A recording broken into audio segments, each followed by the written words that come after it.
All right, so elections, right? They're coming up. Always something, Always yeah. something. And like after 2020, I feel like everyone's kind of on edge. So today, we're doing a deep dive on something that could really throw the whole thing for a loop. Election certification. The fun stuff. Yeah, exactly. The fun stuff. We're digging into this CNN interview, and honestly, it raised some serious questions about what might be coming down the pipeline. If there's like a new playbook for contesting elections, this might be it. Oh, absolutely. This is one of those things that doesn't get enough attention. Totally. Okay, so quick recap for anyone who blocked out 2020. Can you blame them? We had all those challenges to the election results. It was a whole thing.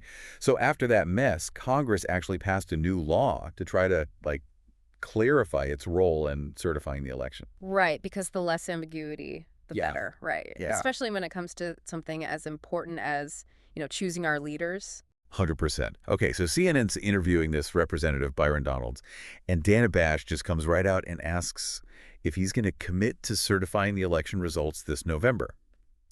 And his answer is, well, I'm going to quote him here, as long as everybody does that, there's not going to be any problem certifying this election this November. Okay, so on the surface, it sounds reasonable. Local jurisdictions, they gotta follow their state laws, right? Like, that's kind of a given. You'd think so, wouldn't you? Uh, But then it's like, wait a second, is he saying there could still be a problem even if everyone's following the rules? yeah, that's exactly the question it raises. It's like, what's that referring to? Is it just following procedure, or is there something more implied there? And the interviewer, Dana Bash, she picks up on that. She asks him straight up, my question is, are you going to follow the new law?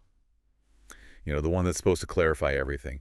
But Donalds, he just goes right back to this whole local jurisdiction stuff. And this is where we get into the idea of a loophole. Is he suggesting that, you can dot all your I's, cross all your T's at a local level, but if someone decides they don't like the outcome, there's still an out? Yeah, it's like you bake the cake perfectly, but someone can still come in and say, nah, it doesn't meet my standards. Exactly. And to kind of drive this point home, Donalds brings up Pennsylvania, specifically the 2020 election. Now, before anyone freaks out, we're not here to relitigate the entire 2020 election, okay? Yeah. We're using this as an example. It's a case study. Right, a case study. So Donalds claims that in Pennsylvania, they were counting ballots after Election Day. And even if it was legal, he says it was still a violation of state law, specifically pointing to the state Supreme Court ruling that said ballots arriving up to 3 days after Election Day could be counted. See, and that's where it gets really interesting, right? Because it's not about fraud necessarily. It's about who has the ultimate authority to interpret election law.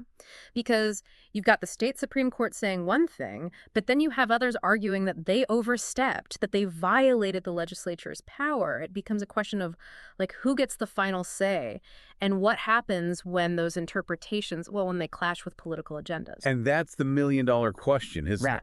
Because Bash, she pushes back. Yeah. Right? She mentions those 60 court cases, the ones that said there was no widespread fraud.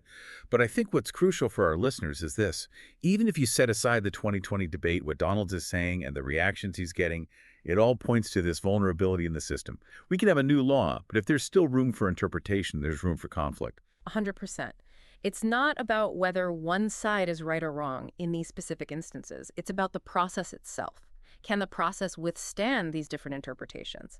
Because when you have those loopholes, when people can just pick and choose how they want to interpret the rules, that's when you lose trust. That's when people start to question the whole system. And that's what I want people to take away from this. This isn't just some abstract political game. This is about your vote.